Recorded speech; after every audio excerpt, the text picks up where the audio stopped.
Alunos, tudo bem com vocês? Então, iremos iniciar agora a nossa aula de filosofia. Meu nome é professor Anderson Silva e a gente vai pegar nessa aula os primeiros fundamentos aí da filosofia. Bom, aqui na FAF a gente vai trabalhar de maneira para ficar muito pedagógica, para que o aluno possa poder entender sem ter nenhum tipo de dificuldade. E vou explicar da melhor maneira que eu puder para que vocês possam entender. Bom, a princípio, a gente poderia dizer que o que é a filosofia? A filosofia é uma junção de duas palavras gregas que formam um conceito. A palavra philo e a palavra sofia. A palavra philo, se fôssemos traduzir ao pé da letra no português, seria amor, mas o grego ele tem uma ideia de que a palavra amor para ele denota sentimentos diferentes. Então, eles têm praticamente 8 tipos de palavras para dizer sobre a questão do amor. E uma delas é o philo. Só a título de conhecimento, a gente tem, vou citar pelo menos 3 aqui. A gente tem o amor ágape, que seria o amor incondicional. A gente teria o amor eros, que seria o amor de namorados. E a gente tem o amor filo, que se refere à questão do amor relacionado à questão da amizade. No caso, o filo aqui, então, que é interessante no sentido da filosofia, está referindo exatamente a essa questão, que o amor filo seria o amor da amizade. Quando você nutre a amizade por alguém, então esse amor seria o amor filo.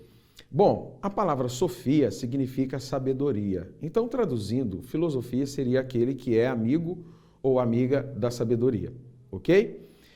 Quem deu esse nome, filosofia, na verdade, foi um filósofo pré-socrático. Não foi o primeiro filósofo, foi um filósofo pré-socrático chamado Pitágoras, que uma vez em praça pública, ele expondo os seus pensamentos filosóficos, alguém o perguntou sobre de onde seria a profissão dele, qual nome se daria à profissão dele. Então, ele acaba dizendo que seria filósofo, ou seja, aquele que é amigo da sabedoria ou do conhecimento, ok? Bom, vamos lá. Antes mesmo de existir a filosofia, existia um mito. O que seria o mito? Quem é o mito, na verdade? Se a gente for considerar sobre essa questão do mito, por exemplo, nós iremos perceber que antes que houvesse qualquer possibilidade de pensamento racional sobre as grandes questões e indagações do nosso mundo, que questões seriam essas, por exemplo? De onde o ser humano veio? Onde que nós vamos a partir do momento em que nós morrermos? Outra questão, de onde surgiu o mundo? Como as coisas vieram a surgir, os pássaros, as aves e tudo? Não tinha uma resposta para isso. Então, dentro daquele vácuo existencial do ser humano, criou-se a ideia do mito. Tá? O mito, aqui no caso da filosofia especificamente relacionada à questão da mitologia grega, ela tentou, de maneira fantasiosa, explicar a realidade do mundo através das suas histórias. Tá? Então, por isso que é chamado, então, de mito. Bom, o que seria o mito, então? O mito, ele seria uma narrativa, um conto, seria uma história que era contada, isso era passada de geração em geração, do pai para o filho, do filho para o neto, e assim sucessivamente eles contavam essas histórias. Contavam histórias de quê? De reis, de heróis, de como houve a questão da origem dos astros, a questão da origem da terra, como que vieram a surgir os seres humanos, as plantas, o fogo, a questão da água, os elementos da própria natureza em si, que a gente vai ver, como que surgiu, inclusive, a questão dos instrumentos de trabalho, como que o homem desenvolveu a questão do próprio trabalho, a questão das raças, das guerras, tudo isso era explicado através do mito. O mito tinha essa conotação. Ele seria, na verdade, a princípio, um pensamento, vamos chamar assim, pedagógico. Em que sentido seria um pensamento pedagógico? No sentido de que ele instruía as pessoas ou norteava as pessoas, mesmo que de maneira equivocada, quando não se havia nada para que se agarrar em termos de conhecimento. O que aconteceu com o mito? Com o passar do tempo, as pessoas consideraram que o mito seria uma coisa sagrada. Tanto é que o mito ele tem essa conotação religiosa. Se você pegar, você vai ver que o mito ele traz esse contexto religioso, porque as pessoas começaram, de fato, a acreditar que o mito ele seria, na verdade, uma revelação divina. É interessante aqui a gente ressaltar sobre essa questão do mito, por exemplo, que quando se trata do sagrado, o que envolve a questão da fé, é uma coisa que a gente não pode questionar. A gente questiona a ciência, mas a questão da fé é uma coisa que a gente poderia considerar que não seria uma coisa que a gente possa considerar tão questionável assim, porque cada um tem a sua fé e essa fé ela tem que ser respeitada. Então, naquele momento da Grécia, onde foi feito, isso tinha um cunho sagrado. Tá? O mito era algo sagrado para o povo grego naquele momento. Uma coisa interessante é que eles consideravam o mito incontestável e inquestionável, mas existem uns outros agravantes por trás dessa história. Por exemplo, quem revelava o mito? Se você pegar, por exemplo, na cultura judaica, por exemplo, normalmente quando se tratava de revelação divina, isso era feito através dos profetas. Né? Inclusive tem vários livros da Bíblia, profeta Isaías, profeta Jeremias, Abacuque, profetas maiores, profetas menores, e essas pessoas chamadas de profetas eram que tinham essa incumbência de transmitir as verdades da divindade para o povo. Interessante no mito que não eram os profetas, mas eram os poetas. Né? Então, os poetas que contavam essas histórias da mitologia, como, por exemplo, de Hesíodo e Homero, que foram praticamente os dois grandes poetas gregos que contaram grande parte das mitologias gregas, então eles tinham essa conotação divina, de uma ligação com a divindade, no sentido de que os deuses acabavam revelando para esses poetas e eles então escreviam e transmitiam essas verdades reveladas dos deuses para o povo. Isso era considerado sagrado naquele momento. Por isso o mito, então, ele era incontestável e era inquestionável também. E alguns até duvidavam das histórias do mito. Vou até antecipar aqui, só para vocês terem uma ideia, quando a gente chega, por exemplo, no sofista, um filósofo chamado Protágoras, por exemplo, ele vai dizer que não se deve temer os deuses. Quando você chega, por exemplo, no Epicuro, que é um filósofo do período helenista, Epicuro vai dizer até a possibilidade da não existência dos deuses. Então, existia essa ideia de que talvez a história do mito não fosse verdade, mas como ela tinha essa conotação sagrada, as pessoas tinham receio de não acreditar e os deuses as punirem pelo fato da não crença nessa história da mitologia. Né? Inclusive, a gente vai dizer que também não existe só a mitologia grega. Você pode observar que a gente vai ter a mitologia nórdica, nós vamos ter a mitologia egípcia, nós vamos ter até a mitologia brasileira. Talvez não poderia receber o nome de mito porque teria que ter uma divindade. Mas o nosso folclore, por exemplo, é como se fosse uma espécie de mitologia e, na verdade, essas mitologias que temos, elas são mais folclores porque elas têm seres, né? Elas não possuem divindades. Então a gente vai ter Saci Pererê, Mula Sem Cabeça, Cuca, Caboclo d'Água, essas coisas, mas então não pode ser considerada então uma mitologia de fato. Então a gente tem mitologia grega, que é essa que interessa a nós na filosofia, mitologia romana, que é praticamente copiada, troca-se os nomes em relação à questão da mitologia grega. A gente tem a mitologia nórdica, nós temos a mitologia egípcia, que são praticamente as mitologias mais relevantes que nós temos, ok? Então o que acontece? Baseado em todo esse cenário de onde surgiu essa questão aí do mito, a gente vai ver o seguinte, que com o mito também o grego trouxe a ideia da tragédia e da dramaturgia, consequentemente. Como assim? Quando você pega, por exemplo, todas as histórias da mitologia grega, você vai observar que praticamente todas essas mitologias, elas terminam em tragédia. Não tem nenhuma que termina com um final feliz. É incrível. Então, se você pegar todas elas vão trazer essa ideia do trágico. Né? Não sei por que a ideia que se tem é que a ideia do trágico era exatamente balancear ou contrabalancear essa ideia que a gente tem do ser humano, de que nem sempre tudo na vida termina bem. Né? Os gregos tinham essa conotação meio que psicológica para trabalhar nesse sentido do ser humano. Bom, e é interessante que praticamente, né, esses temas que a mitologia traziam essa ideia do trágico, sabe? A gente vai ver, por exemplo, eu inclusive irei contar aqui uma história da mitologia que eu acho que tem muito a ver. Bom, aqui só para que fique claro sobre a questão da divisão da mitologia grega, porque ela é muito extensa, gigante, eu fiz aqui um resumo só para vocês entenderem como que funcionam essas questões das divisões da mitologia grega. Primeiro, a gente vai ter os titãs. Antes da ideia dos titãs, existia a ideia do caos. O que seria caos? Que o mundo, o universo não era organizado. Tá? Então a gente vai ter então depois do caos. A ideia aqui, partindo pelos titãs, que seriam acima dos deuses, né? Eles deram origem à questão dos deuses aí. Então eu coloquei alguns nomes aqui para que vocês entendam. A gente vai ter o Cronos, que seria o titã do tempo, né? Inclusive, nós iremos perceber também que a partir da ideia da mitologia, a gente consegue subtrair muitas coisas do nosso dia a dia, por exemplo. O caso do Cronos, por exemplo, quando se fala, por exemplo, de cronometrar um tempo, está relacionando essa ideia do Cronos, porque ele era então o titã do tempo. Quando você tem um relógio que ele não é digital, ele é chamado de relógio cronológico, exatamente por causa do nome do Cronos também. Então a gente vai ter outros titãs, como o Oceano, os céus, Crion, Hiperion, Jápeto, Tétis, Febe, Temis, Teia, Mnemosine, Reia, Prometeu e Epimeteu. E também existem outros, eu coloquei aqui alguns só para que vocês entendam. Talvez eu diria aqui que dentro da história da mitologia todos têm a sua importância, mas talvez o Cronos, a Reia e o Prometeu sejam praticamente os titãs mais importantes. Inclusive, aqui o Cronos e a Reia são pais do deus chamado Zeus, também do Hades e do Poseidon, ok? E aqui a gente vai ter também a questão aqui da Gaia também, que não está aqui, que tem uma representação da Terra, da organização da Terra e tudo mais. E o Prometeu, a gente vai falar dele daqui a pouco, que eu acredito que ele tem uma importância muito relevante no nosso contexto de se estudar a filosofia. Bom, depois dos titãs, então, a gente vai ter aí praticamente os deuses da mitologia. Quem são eles?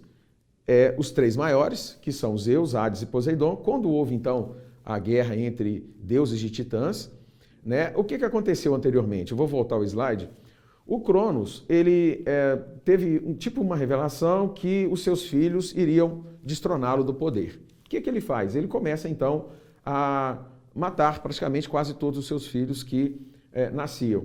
A Reia, então, sabendo que o Cronos estava matando os seus filhos, com medo de alguns deles ser aquele que viria destroná-lo, o que a Reia faz? Ela, no caso dos Zeus, por exemplo, que é aqui o deus da mitologia, o maior deles, né? O que ela faz? Ela esconde Zeus numa caverna e coloca uma pedra, enrola essa pedra num lençol, como se fosse uma criança, entrega para o Cronos. O Cronos, então, na história da mitologia, acaba digerindo o Zeus, achando que era o Zeus, mas na verdade ele estava comendo uma pedra. Então, depois os deuses, então, travam uma guerra contra os titãs. Os deuses, então, acabam vencendo os titãs. E os três grandes, que seriam Zeus, o Hades e o Poseidon, que são irmãos, filhos de Cronos e Reia, eles então acabam sendo os maiorais. Os outros são deuses menores. Aí a gente vai ter Hera, Afrodite, Apolo, o Hefestos, o Hermes, o Apolo, Dionísio, o Deméter, Artemis, Atena, o Ares e alguns outros deuses que eu não coloquei aqui, visto que não é a ideia da nossa aula hoje falar só sobre a mitologia, é contextualizar vocês nessa ideia de vocês se inserirem no mundo para vocês se situarem dentro do que a gente está falando do contexto da mitologia, ok? Bom, depois a gente tem os semideuses da mitologia. Quem seriam os semideuses?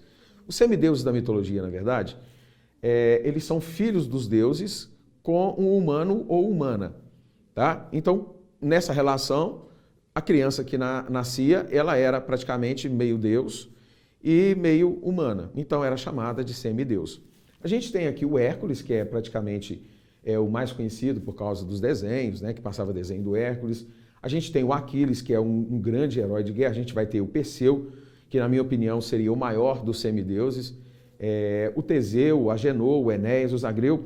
Esse Agenor, o Enéas e o Zagreu aqui praticamente são semideuses menores que tiveram uma participação dentro da mitologia muito modesta. Por isso que eles não são tão conhecidos assim. Mas os mais conhecidos é o Hércules, o Aquiles, o Perseu e o Teseu. Esses quatro primeiros são praticamente os mais conhecidos. O caso do Aquiles, por exemplo, interessante, e as histórias são fantásticas, né? Quando a gente fala sobre a história da mitologia, a gente vai ver que a história da mitologia ela é um pouco fantasiosa, mas é fantástica. O caso do Aquiles, por exemplo, ele era filha de uma deusa com um humano, e quando o Aquiles nasceu, o Aquiles ele foi então banhado, levado pela sua mãe até o rio da imortalidade, e a mitologia conta que a sua mãe o segurou pelos pés, né? E o mergulhou no rio da imortalidade. Quando ela fez esse mergulho, a única parte dele que não afundou no rio da imortalidade foi exatamente a questão dos pés, né? E o único ponto vulnerável que o Aquiles possuía era exatamente os seus pés. Quando teve a Batalha de Troia, dentro da história da mitologia, ele praticamente era invencível em batalha, ninguém conseguia derrotar o Aquiles.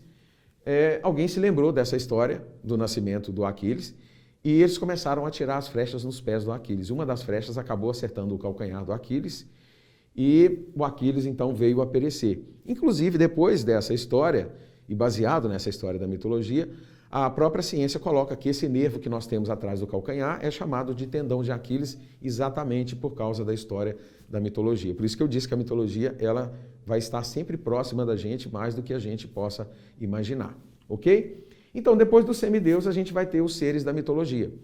A gente tem os ciclopes, que eram os gigantes, filhos do Poseidon com uma ninfa, que eles possuíam apenas um olho na testa. A gente vai ter a Medusa, a história da Medusa é bem interessante. A Medusa nem sempre foi um ser da mitologia, a Medusa é aquela mulher que tinha os cabelos de serpente, mas nem sempre foi assim, na história dela é bem interessante. A gente tem o Centauro, que ele era metade cavalo, metade homem, o Minotauro era um corpo de homem com a cabeça de um touro. A gente vai ter o Sátiro, que praticamente quase todos eles eram professores, eram sábios. A gente vai ter a Quimera, a gente vai ter as sereias, o Pégaso, que era aquele cavalo alado do Perseu, que o Zeus deu de presente para o Perseu, e a gente vai ter também a Hidra. Bom, praticamente essas são as divisões aí da mitologia grega, para você entender e se situar. Interessante, depois eu posso indicar para vocês, se houver interesse, alguma literatura relacionada à questão da mitologia grega. Eu só recomendaria que não lessem Percy Jackson, porque ele acaba deturpando a ideia da mitologia, levando a mitologia para um caminho que não é o caminho da mitologia. Então, não indicaria para ninguém, mas existem vários livros que contam as histórias, né? E aqui eu falei sobre a questão da divisão, falando dos titãs, deuses, semideuses e os seres da mitologia, mas existem várias outras histórias da mitologia que não cabe agora, infelizmente, contar, mas que tornam a mitologia extremamente importante de se estudar. É uma coisa linda a mitologia grega. Eu diria que talvez a mitologia grega seria das mitologias a mais ricas de todas, ok? Bom, sobre a questão do mito e do conhecimento. Olha só, eu vou falar sobre a questão da epistemologia, que seria a teoria do conhecimento, usando um mito para a gente poder compreender um pouco mais sobre a importância do mito relacionado com a filosofia, ok? A gente vai ver também depois que por um tempo, quando surgiu a filosofia, obviamente houve um rompimento daquilo que era sagrado, a gente poderia até chamar da religião com a razão, né? Inclusive quando nós chegarmos lá no período da filosofia medieval, a gente vai ver que Santo Agostinho e São Tomás de Aquino, eles vão tentar conciliar a ideia de fé e razão, só que infelizmente não irão conseguir. Detalhe, então a gente vai ver aqui, pegando uma ideia do mito com a ideia da razão, como que a gente poderia juntar? Como foi que os primeiros filósofos acabaram interpretando o mito e associando o mito à ideia da filosofia? Porque a primeira ideia da filosofia foi buscar um conhecimento verdadeiro, né? e pragmático. O problema todo é que é o seguinte, todo mundo estava naquele momento enraizado dentro da cultura grega e a cultura grega estava praticamente atrelada também à questão da mitologia. Então não tinha como você pegar e cortar o cordão umbilical assim de uma vez. Isso levou tempo, levou muito tempo, inclusive, né? Se você pegar desde o primeiro filósofo, que foi o Tales de Mileto, até o Aristóteles, que foi o cara que cortou, de fato, o cordão umbilical, a gente vai ver aí que tem um período bem extenso aí, de uns 300 anos, mais ou menos, que levou para que se cortasse a mitologia totalmente da filosofia. Então a gente vai ver que do Aristóteles para frente a gente não vai ter mais. Inclusive, quando se fala, por exemplo, da passagem do mito para o logos, o que seria logos? A palavra logos no grego quer dizer razão. Então essa passagem ela se deu somente com o Aristóteles. E depois a gente vai, inclusive, retomar esse assunto aí, discutir sobre isso, porque realmente é bem interessante. Bom, eu vou contar para vocês, lembra que eu falei que talvez o Prometeu seja um dos titãs mais importantes da mitologia? Então a gente vai falar agora uma história sobre ele, sobre a importância do conhecimento relacionado sobre essa questão da mitologia. Bom, quando houve a guerra que eu contei para vocês inicialmente entre deuses e titãs, os deuses venceram, o que eles fizeram? Os deuses chamaram o Hefestos, que seria um deus arquiteto ou um deus construtor, e pediu para que o Hefestos, então, construísse uma prisão que chamou-se Tártaro, E essa prisão era um labirinto, e que lá fosse então aprisionado todos os titãs que perdeu a guerra entre deuses e titãs. O que aconteceu? Esses titãs todos foram aprisionados no Tártaro, com exceção do Prometeu. Por quê? Porque o Prometeu, na verdade, era um titã que não oferecia nenhum tipo de risco, nenhum tipo de ameaça para os deuses. E Zeus, então, deu uma incumbência para o Prometeu, que o Prometeu, então, ele criasse todas as coisas, todos os seres que iriam habitar a Terra seriam criados pelo Prometeu. E assim o Prometeu fez. O Prometeu, ele criou vegetação, ele criou árvore, ele criou pássaros, criou peixes, criou a fauna, a flora.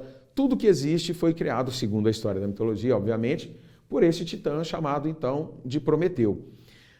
Nota-se aqui uma semelhança muito grande com a Bíblia. Inclusive, uma vez até me questionaram dizendo que talvez a Bíblia fosse uma cópia da mitologia, mas se fosse assim, seria ao contrário, porque a história contada por Moisés, narrada na Bíblia, ela é muito anterior, mas muito anterior mesmo a essa história da mitologia, né? Mas não é o caso, é só mesmo coincidências e aparências. Então, o que aconteceu? Depois do Prometeu ele haver criado tudo, ele pensou em criar uma obra-prima da sua criação. O que ele faz? Olha como é parecido com a história da Bíblia. Ele pega, faz o barro, molda ali um boneco e apresenta esse boneco de barro para os Zeus. Zeus já achou interessante a proposta do Prometeu de criar uma obra-prima da sua criação, um ser que fosse diferente dos outros já existentes. O que ele faz? Daí para frente, então, Zeus dá fôlego de vida e o Prometeu, então, chamou a sua criação de homem. Até então aqui não existia a figura da mulher, só existia a figura do homem. Só que houve um problema. Que problema era esse? O Prometeu ele percebeu que o homem, por ser a obra-prima da sua criação, não era tão diferente assim dos outros seres que ele havia criado. E ele não ficou contente com essa história. O que ele faz? Ele vai até o Olimpo, conversa com Zeus e pede que Zeus dê conhecimento ao homem que naquele momento era simbolizado pelo fogo. O fogo simbolizava o conhecimento. O que houve? Zeus então se nega a dar o fogo, que simbolizava o conhecimento, para o homem. Por quê? Zeus disse o seguinte a Prometeu: olha, se eu der conhecimento para o homem vai ser muito parecido com nós, os deuses. Então, eu não quero que tenha mais ninguém que seja parecido com os deuses. E ele negou então. Prometeu, não satisfeito. Um dia, quando Zeus não estava no Olimpo, o Prometeu subiu até o Olimpo. Ele acabou roubando lá uma centelha do fogo, trouxe essa centelha para a terra e entregou de presente para o homem. Lembrando que antes do homem possuir o conhecimento, que era representado pelo fogo, o homem ele tinha medo quando chegava a noite, porque era tudo escuro, ele não tinha como se iluminar à noite. Outra coisa, o homem também não tinha como se aquecer, ele passava frio à noite. O homem não tinha como cozinhar a sua comida, porque ainda não lhe havia dado o conhecimento, que era o fogo. O que acontece? Prometeu, então, pega o fogo do céu, entrega esse fogo de presente para o homem. O homem, então, começa a se desenvolver exponencialmente. Ele começa a se aquecer à noite, se iluminar da noite, começa a cozinhar a sua própria comida, começa a forjar suas próprias ferramentas, e assim o homem acabou se desenvolvendo. O que acontece? Um dia, Zeus, então, percebe que o homem havia se desenvolvido. E qual que era o motivo desse desenvolvimento? É o fato pelo qual o Prometeu havia ido ao Olimpo, roubado essa centelha de fogo e dado de presente para a sua criação máxima, que seria o homem. O que acontece? Zeus ficou extremamente irritado com o Prometeu. Zeus, então, acaba dando uma punição ao Prometeu. O que ele faz? Ele amarra o Prometeu a uma rocha e todos os dias via uma ave do céu e comia o fígado do Prometeu. Como o Prometeu ele era um titã e era imortal, quando a ave voltava no fim do dia para o seu ninho, ele se regenerava. E no outro dia a ave voltava de novo e comia o fígado do Prometeu. E isso durou um tempão. Não irei contar agora, obviamente, mas quem acabou libertando o Prometeu dessa condenação dos Zeus foi o Hércules. Mas é uma história um pouco grande para contar e a ideia aqui é mostrar sobre a questão da ideia do conhecimento. Então, o que acontece? Zeus também não ficou satisfeito de punir apenas o Prometeu, pelo fato de Prometeu ter dado conhecimento ao homem. Mas ele queria também punir o homem pelo fato do homem ter adquirido o conhecimento. Zeus, então, o que ele faz? Zeus acaba tramando uma coisa bem interessante. Ele pediu para que se construíssem uma imagem de uma escultura que fosse parecida com a criação do Prometeu. Então, se não me engano, parece que foi o Hefestos. Hefestos, então, constrói o boneco, entrega para Zeus. Zeus, então, faz a mesma coisa, dá fôlego de vida para esse boneco, que chamou-se de mulher. E a primeira mulher da história da humanidade, segundo a mitologia grega, foi a questão aí da Pandora, né? E a Pandora se tornou uma mulher extremamente bonita. E Zeus, então, viu uma oportunidade de punir o ser humano pelo fato do ser humano ter adquirido conhecimento. O que o Zeus, então, faz?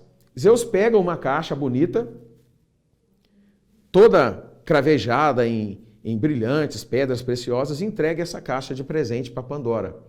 Só que Zeus vai dizer para Pandora o seguinte: olha, estou te dando esse presente, que é uma caixa, só que você nunca poderá abrir a caixa. Você nunca vai poder saber o que tem dentro dessa caixa. E entrega a caixa para Pandora, a Pandora vai embora. Só que, como o ser humano, nós temos essa ideia da curiosidade, de querer conhecer aquilo que nos é desconhecido, a Pandora todos os dias rodeava a sua caixa, o seu presente que havia recebido dos deuses, e ela tinha uma imensa curiosidade de saber o que havia dentro dessa caixa. E um dia, ela, não mais satisfeita apenas por olhar a caixa e queria saber de fato o que tinha dentro dessa caixa, ela teve uma ideia. A caixa possuía uma trava, ela pensou: eu vou destravar a caixa, vou abrir ela de maneira bem suave, vou olhar o que tem lá dentro, fecho novamente e fica como se eu não tivesse visto. Quando ela então destrava a caixa, e essa caixa então é aberta com violência, a tampa se abre com violência, e dentro dessa caixa estava todos os males da humanidade: fome, peste, angústia, discórdia, desentendimento, dor, sofrimento, depressão, tudo o que nós temos hoje de males na humanidade, eles se encontravam dentro dessa caixa que foi dada a Pandora. E Pandora, por ser a primeira mulher da humanidade, ficou extremamente chateada por ser ela a primeira mulher e pelas mãos dela vir todos esses males à humanidade. Bom, fica aqui uma ideia bem interessante sobre o que aconteceu. Só que, quando ela ficou extremamente preocupada e triste com tudo que havia acontecido, ela foi fechar a caixa. Só que quando ela foi fechar a caixa, ela observou que uma coisa não havia saído da caixa. O que não havia saído da caixa? A esperança. Então, olha só, Zeus, mesmo punindo o ser humano, a história da mitologia é sensacional. Mesmo Zeus punindo o ser humano pelo fato do ser humano ter adquirido conhecimento, Zeus também deu de presente para o ser humano a ideia da esperança. Para quê? Que com ela o ser humano pudesse sobrepujar todos os males que daí para frente acarretaria para os seres humanos. Então a esperança foi praticamente o presente de Zeus para que o ser humano pudesse superar as dificuldades que dali para frente viriam. Detalhe, lembre-se que eu falei lá no início que praticamente quando você lê uma história da mitologia, ela nunca vai terminar com um final feliz. Por quê? Porque essa é a ideia da mitologia. É a ideia da dramaturgia, a ideia do trágico, né? E aqui a história não termina bem. Só que a história, ela passa uma lição relacionada à questão do conhecimento para o ser humano. Que conhecimento seria esse? Olha só que interessante. Através do conhecimento, o ser humano, apesar de que não foi ele que quis, foi o Prometeu, mas através do conhecimento veio o mal para o ser humano. O que a gente aprende? Epistemologicamente falando, quanto mais você sabe, menos feliz você é. Isso é uma realidade. Professor, mas então não faz sentido. Eu, por exemplo, posso optar por não conhecer, pelo fato de eu não conhecer, eu serei mais feliz do que se eu conhecer. Ok. Mas existe, dentro do contexto da mitologia, essa história de que o ser humano está fadado à ideia do conhecimento. Se ninguém te ensinar nada, você aprende sozinho. A gente pode ver isso, por exemplo, na questão da infância. Quando você é criança, você observa agora as crianças de agora. Talvez você não vai se lembrar, como eu não me lembro, mas você vê uma criança hoje, por exemplo, e você vê as crianças, minhas filhas, por exemplo, elas faziam coisas que eu pensava, gente, quem ensinou isso a elas? Porque nós, seres humanos, estamos fadados à ideia do conhecimento. Por mais que você não queira conhecer, você vai conhecer independentemente de querer ou não. Uns vão conhecer mais, outros irão conhecer menos, Mas, em regra geral, nós iremos conhecer, e esse conhecimento, quanto mais você o adquire, menos feliz você é. Vou dar um exemplo bem simplório para que você possa entender sobre essa questão do conhecimento. Na minha época de infância, uma vez perguntei à minha mãe como que o neném chegava ao mundo. E ela ingenuamente disse para mim: meu filho, é a cegonha que traz a criança. E a gente tinha um grupo lá na rua de mais ou menos 7, 8 crianças, que eu contei para os meninos perguntaram para os pais responderam a mesma coisa.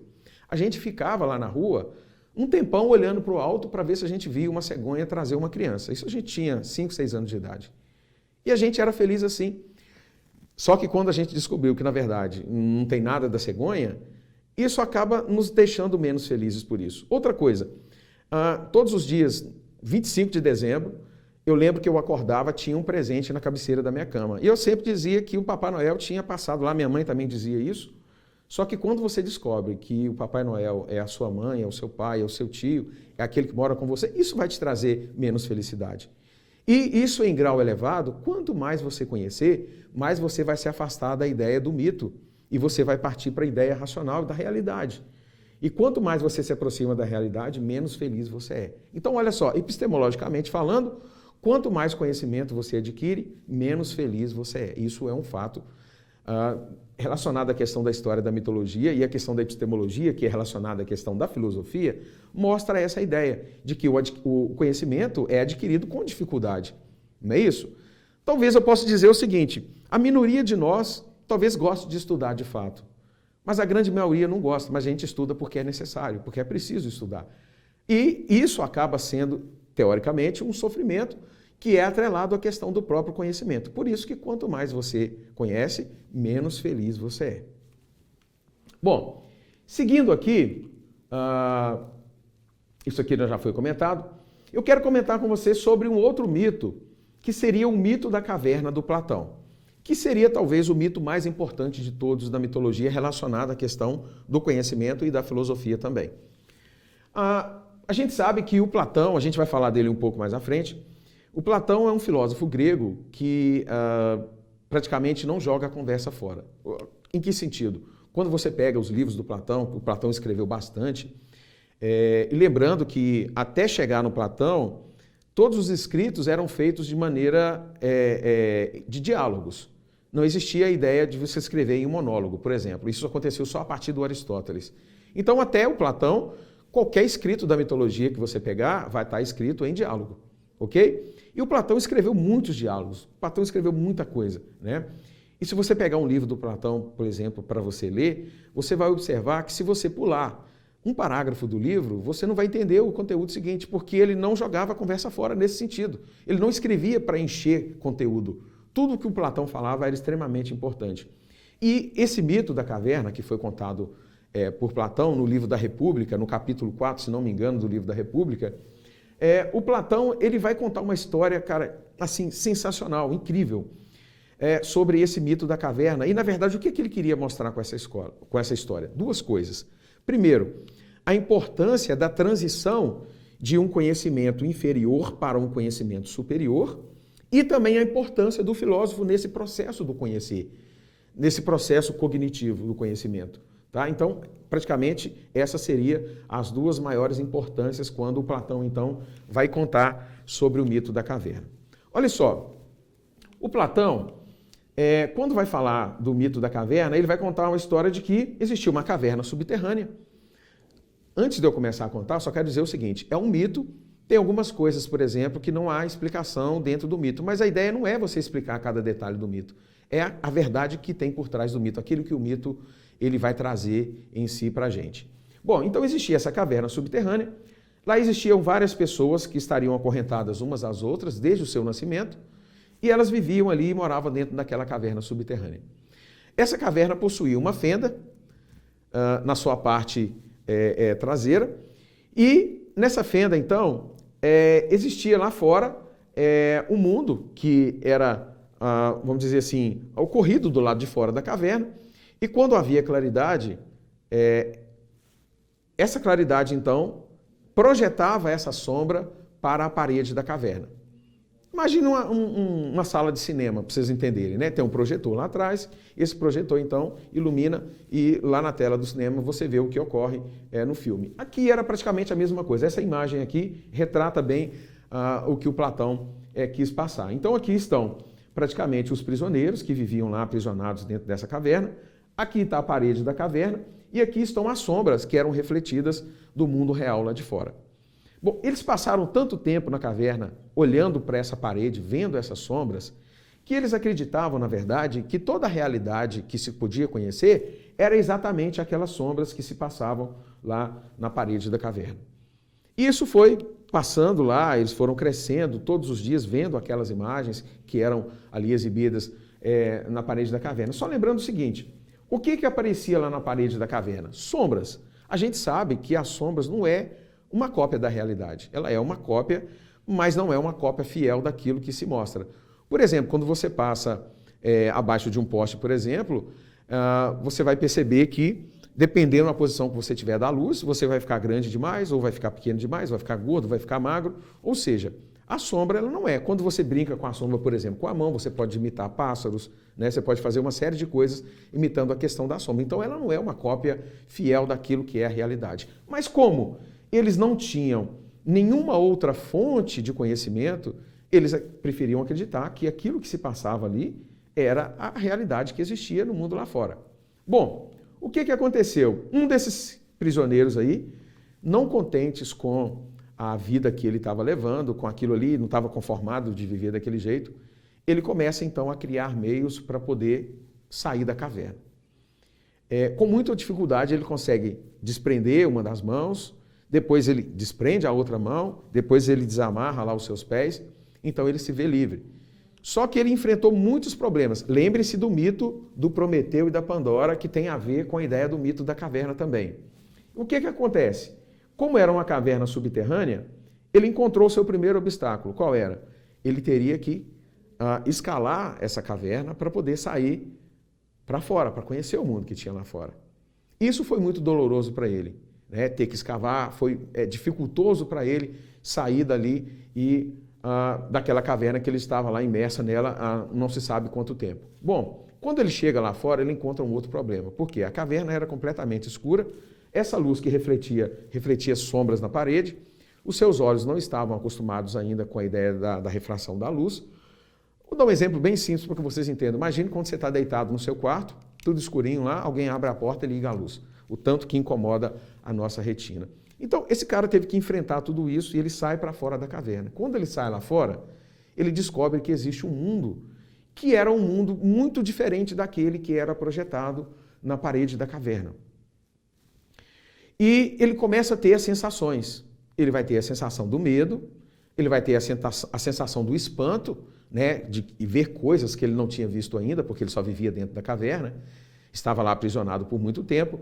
Ele começa a sentir a questão do frio, a questão do calor, a questão da chuva, do sol batendo na sua pele, e ele começa então a descobrir muitas coisas que ele não sabia, que ele nunca tinha vivenciado antes. E depois de andar por muito tempo lá pela terra, conhecer tudo que tinha no mundo lá fora, ele acaba se lembrando dos seus amigos que haviam ficado aprisionados na caverna. O que ele faz? Ele resolve então voltar e contar para os seus amigos sobre as descobertas que ele havia feito do mundo que existia lá fora. E dizer para eles que aquele mundo que eles viam projetado lá na parede da caverna não era de fato um mundo ideal e um mundo real, mas era um mundo fictício, era só uma sombra da realidade que existia lá fora no mundo. Então ele volta para a caverna, desce até a caverna onde estavam seus amigos, solta alguns dos seus amigos e conta a eles o que havia acontecido, conta a todos eles o que havia acontecido lá fora. Todas as coisas que ele havia visto, né? E de que, mostrando, inclusive, tá vendo, aquilo ali não é bem assim, esse cara que está aqui é um soldado, aqui que está vendo na cabeça dele é um capacete, isso aqui é uma lança que ele está usando, isso aqui é um pássaro, né? E as pessoas começam a duvidar das palavras daquele cara que foi lá fora e voltou. O que acontece? Os prisioneiros, com medo de haver um motim entre os seus ali da caverna, e também por acharem que o cara que tinha saído tinha ficado louco, eles começam a espancá-lo e vão espancando até a sua morte. E acabam matando ele e volta à sua zona de conforto lá e continuam vivendo tranquilamente lá dentro da caverna. Bom, observem, todo conhecimento traz sofrimento. Primeiro, o sofrimento do prisioneiro que escapa e sai. O Platão vai dizer uma coisa interessante, que esse cara que sai da caverna, que consegue escalar a caverna e sair da caverna e vai conhecer o mundo lá fora, esse cara é o filósofo. Que filósofo? Aquele que é amante do conhecimento, aquele que busca o conhecimento. E ele vai lá fora, ele tem uma dificuldade, tem um sofrimento para adquirir o conhecimento. Quando ele volta e vai contar para os seus o que havia visto lá fora, ele é praticamente espancado até a sua própria morte. O que o Platão vai dizer com essa história da mitologia, do mito da caverna? Platão vai dizer, primeira coisa, que o filósofo, na verdade, é aquele que vai à procura do verdadeiro conhecimento. Hoje em dia, por exemplo, a gente está num mundo que a gente está muito relacionado com a questão da mentira. O ser humano ultimamente adotou uma postura de mentira que está quase praticamente infreável. A gente vê pelo fato, por exemplo, das fake news que a gente recebe praticamente quase todos os dias no WhatsApp, histórias que não são verdadeiras, que são contadas como se fossem, mas na verdade elas não são, né? Então, na verdade, essa busca da verdade é exatamente, ele vai dizer, é aquele que é o filósofo. E ele vai estimular as pessoas a pensar fora da caverna. Mas ele também vai ser sincero quando diz o seguinte, olha, todo aquele que quer buscar o conhecimento verdadeiro, o conhecimento que seja de fato um conhecimento fiel, ele vai ter que sair da caverna. Ele vai ter que escalar para sair lá para fora, ele vai ter que enfrentar, ele vai ter que buscar uma ideia de sofrimento, teoricamente ou praticamente dizendo, para poder se adquirir, se chegar até essa ideia do conhecimento. Entende? Então, o Platão também vai relacionar essa história do mito da caverna também à figura do Sócrates, que foi praticamente o primeiro mártir da filosofia. Porque o Sócrates, ele morreu exatamente por falar a verdade. Então ele vai associar essa história do mito da caverna com a história também da vida do Sócrates. Mas interessante aqui, que eu queria deixar para vocês, é o seguinte, o mito da caverna do Platão é um mito que nunca vai ficar velho. A gente vive ainda o mito da caverna. Tem um monte de gente imerso dentro da caverna, achando que vive uma verdade, achando que está alicerçado e que tudo que pensa sobre o mundo é exatamente como lhe foi apresentado.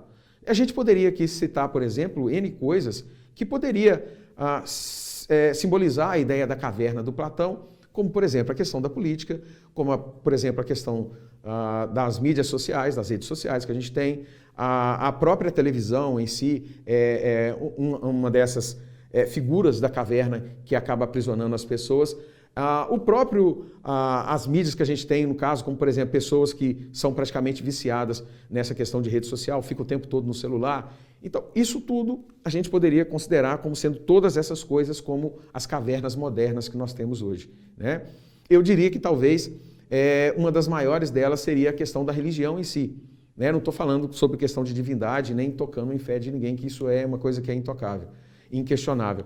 Mas, de alguma forma, esses quesitos, a política acaba nos condicionando sobre muitos aspectos e tudo aquilo que condiciona o ser humano do seu verdadeiro entendimento e conhecimento verdadeiro, isso a gente pode considerar como sendo o mito da caverna. Por isso que o mito da caverna do Platão, ele nunca vai ficar velho. Ele vai estar sempre, na atualidade, vai estar sempre se renovando, porque ele é um mito que foi contado para ser eterno, né? Só lembrando também que, como os outros mitos, termina numa tragédia que foi a morte do prisioneiro que veio contar a verdade para os seus. Uma coisa interessante também que o Platão vai dizer sobre essa questão do mito da caverna é que como muitos daqueles, deixa eu voltar o slide aqui, muitos desses caras que estavam presos aí na caverna, eles não queriam sair de lá, porque eles estavam na sua zona de conforto. Então tem muita gente que gosta de ser enganado, tem gente que gosta de acreditar naquilo que já é mostrado de maneira mais fácil, sem querer se desgastar ao ponto de buscar a verdade por outros meios. Ele prefere ir com as outras pessoas, seguir o pensamento da maioria, do que buscar o seu próprio conhecimento às custas de que teve um custo para esse cara sair da caverna, conhecer lá fora, voltar e contar a verdade. E muita gente não está preparado para isso. Essa liberdade relacionada à questão do conhecimento, isso é um pouco complexo.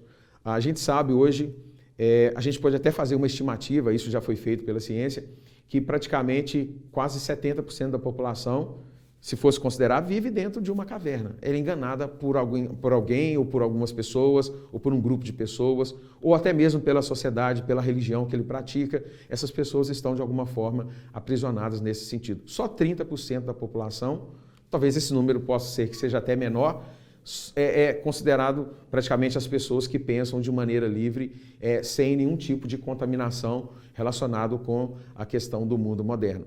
Então, olha só. Está vendo só como que se eu pegar a verdade do mito, as ideias do mito, eu consigo relacionar essas ideias do mito com a filosofia. Eu consigo subtrair dessas ideias do mito verdades que eu possa utilizar e usar a partir da ideia da filosofia. Foi exatamente isso que os filósofos fizeram. Eles pegaram o mito, que era algo que era já inerente às pessoas, as pessoas tinham fé porque consideravam o mito como sendo algo sagrado. Então, a partir do mito, eu acho que isso foi uma estratégia totalmente inteligente e proposital desses primeiros filósofos ao praticarem isso e ao fazerem isso. Porque quando fizeram isso, eles colocaram em evidência uma coisa que as pessoas já estavam acostumadas a lidar com elas. Vou dar um exemplo comum para que vocês possam compreender. Quando a gente fala de Jesus Cristo, por exemplo, Jesus Cristo ele usou as parábolas.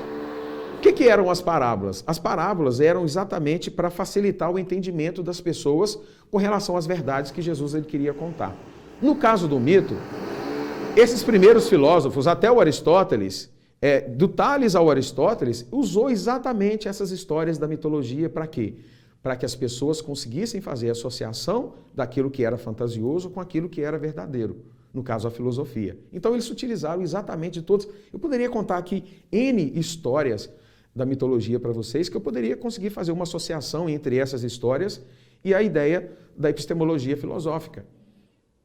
E isso ajudou bastante, isso contribuiu bastante, porque as pessoas já estavam acostumadas com essa ideia, né? Então, praticamente o que mais se utilizou disso foi o Sócrates e o Platão. Foram praticamente os dois que mais se utilizaram desse recurso, vamos chamar assim, para que eles então pudessem passar as verdades da filosofia para as pessoas e as pessoas pudessem compreender de maneira simples e clara o que eram as propostas epistemológicas da filosofia com relação à questão do conhecimento.